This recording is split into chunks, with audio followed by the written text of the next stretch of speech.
안녕하세요. 데일리 미라클입니다. 반갑습니다. 저는 요새 아침에 일어나면 얼굴이 정말 팅팅 붓더라고요. 아무래도 열대야로 인해서 자기 전에 맥주도 한잔 하게 되고 땀을 많이 흘리니까 짠 음식을 많이 먹게 돼서 좀 그런 게 아닌가 싶기도 한데, 우리가 얼굴이 붓거나 이 몸이 붓는 것을 그냥 간과하시면 안 됩니다. 보통 그냥 정상적으로 부은 얼굴은 몇 시간이 지나면서 차차 가라앉게 되는데요. 하지만 시간이 지나도 붓기가 빠지지 않고 평소보다 더 빈도수도 잦고 그 붓는 정도도 심하다면은 어떤 원인이 있을 거예요.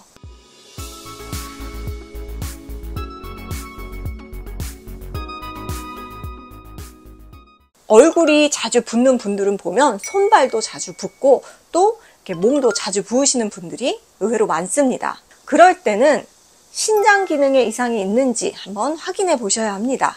소변을 통해서 몸에 노폐물을 배출하고 항상 일정한 상태로 유지시켜주는 이 신장은요, 여러 호르몬이나 효소를 생산하고 또 내분비 기능도 담당을 하는데, 여기에 이상이 생기면 단백질 배출량이 늘어나면서 몸이 붓게 됩니다. 서서히 장기간에 걸쳐서 나타나기 때문에 잘 체크를 해보셔야 되는데요. 이렇게 되면 독소가 쌓이기 때문에 식욕도 떨어지고 몸이 늘 붓고 잠도 잘 못 자고 늘 피곤하고 무기력한 증세가 나타난다고 합니다. 밤에 소변을 자주 보시거나 피가 섞여 있거나 또 거품이 생겼다는 것은 이 단백질이 들어있다는 거거든요. 그리고 나트륨을 많이 섭취해도 얼굴이 붓는데요. 나트륨은 몸 안에서 삼투압, 수분을 끌어당겨서 과다하게 섭취하면 혈액의 부피를 증가시키면서 혈관 수축에 관여하는 노르에피네프린의 분비를 늘어나게 해서 고혈압을 유발할 수도 있다고 해요.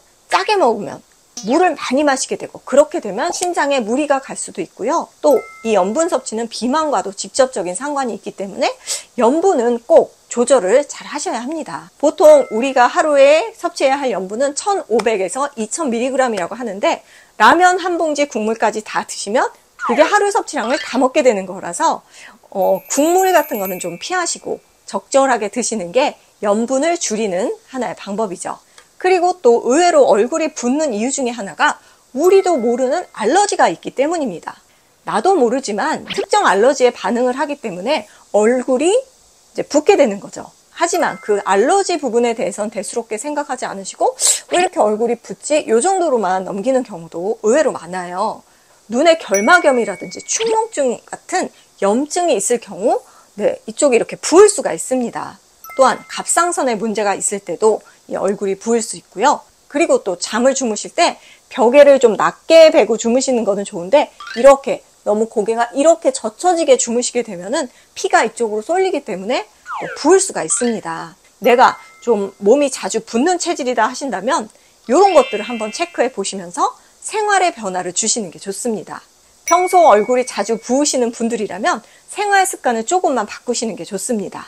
먼저 주무실 때 머리가 일직선이 되거나 혹은 조금은 이렇게 숙이는 방향으로 돼 있어야지, 너무 젖히게 이렇게 주무시다 보면은요, 목도 아프지만 자고 일어났을 때 얼굴이 피가 쏠려서 부을 수가 있습니다. 그리고 두 번째는 뭐니 해도 건강한 식단입니다. 설탕, 전분, 소금, 밀가루, 또 술, 이런 것들을 좀 줄이셔야 합니다. 요것을 줄이는 대신으로 초록잎 채소를 많이 드시고 또 단백질을 보충해 주세요. 그리고 가공식품이나 외식을 한 2분의 1 정도로만 줄이셔도 아마 얼굴이나 몸 붓기가 많이 빠지실 거예요. 그리고 네 번째로는 활동적인 생활을 하시는 게 좋습니다. 활동적인 생활이라는 게 별게 없습니다. 몸을 평소에 많이 움직이시고 산책도 많이 하시고 근력 운동도 좀 하시고 이런 식으로 자꾸 내 몸을 움직이셔야 해요. 나이가 들수록 점점 몸 움직이기가 귀찮고 무릎도 아프고 해서 가만히 계시는 분들 많은데요. 활동량이 적어지면 체내에 그 액체가 점점 쌓이기 때문에 이게 바로 붓기로 연결되거든요. 그래서 만성 붓기를 해결하고 싶으시면 일단 먼저 움직이시고 땀을 좀 흘리시는 게 좋습니다. 그리고 물을 좀 많이 드세요. 최소 하루에 1.5에서 2리터 물만 잘 마셔주셔도 피부 건조함도 없어지지만 염증과 붓기가 좋아집니다. 왜냐하면 이 수분이 부족하면요, 몸속에 나쁜 독소, 염증, 붓기 이런 것들이 더 비중이 높아지거든요. 물로 그런 것들을 계속 희석시키는 겁니다. 그래서 피부를 위해서도 이 붓기, 노폐물을 위해서도 물은 좀 넉넉하게 드시는 게 좋겠죠. 그리고 지금부터는 즉각적으로 얼굴 붓기를 빼는 두 가지 방법을 말씀드릴 건데요.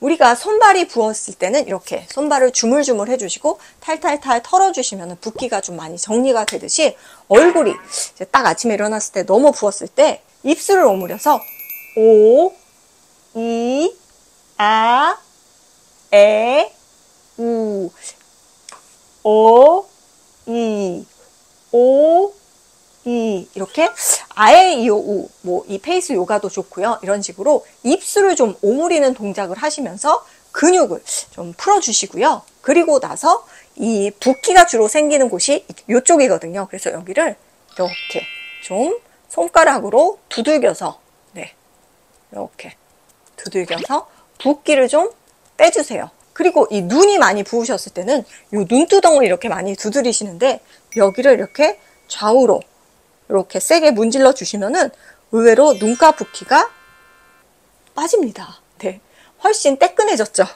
이런 식으로 해주시면 좋습니다. 그리고 부은 얼굴을 보다 더 수축시킬 수 있는 방법 중에 하나가 바로 이런, 네, 페이스 롤러를 냉동실에 보관해서 얼굴을 좀 수축시키면 좋은데요. 그냥 하면 아무래도 피부에 자극이 되기 때문에 이렇게 알로에겔을 한번 바르시고 하시는 게 좋습니다. 알로에겔을 일단 담으시고 강황가루 혹은 울분가루를 조금 이렇게 한 꼬집만 떨어뜨려서 잘 섞어주세요. 왜? 이걸 왜 섞지? 의아하신 분들도 계실 텐데, 이 강황가루 혹은 울분가루는 아토피 피부에도 되게 좋다고 해요. 항염 작용이 뛰어난 그런 재료입니다. 또한 염증 감소에도 굉장히 효과가 좋은 그런 천연 재료이기 때문에 우리가 얼굴이 계속 만성적으로 부으시는 분들을 보면은 나도 모르는 어떤 특정한 그 외부 자극에 의해서 알러지가 계속 생길 수도 있거든요. 그런 것들을 좀 막아줄 수가 있어요. 그래서 이렇게 알로에겔에 강황가루를 딱 한 꼬집만 넣고 이렇게 문질문질 해보시면 그 나도 몰랐던 어떤 알러지성 염증 같은 게 많이 좋아집니다. 내 피부가 알러지 반응에 의해서 부을 경우에는 이게 굉장히 특효약이 될 수가 있습니다. 이렇게 해주시고 이제 세안을 해주시면 되죠. 특히 요새처럼 이제 마스크를 벗는 계절이 오면은 또 이 알러지의 무방비 상태가 되거든요. 아침에 이 알로에겔 마사지 딱 하시면 그날 하루 아마 피부도 굉장히 건강하게 유지가 되실 수 있을 거예요. 오늘은 이렇게 얼굴 붓기에 도움이 되는 내용으로 찾아뵈었는데요. 조금이라도 도움 되셨으면 좋겠습니다. 저는 다음에도 더 좋은 꿀팁으로 찾아뵐게요. 구독, 좋아요, 알람 버튼, 인스타 팔로잉도 많이 부탁드릴게요. 안녕!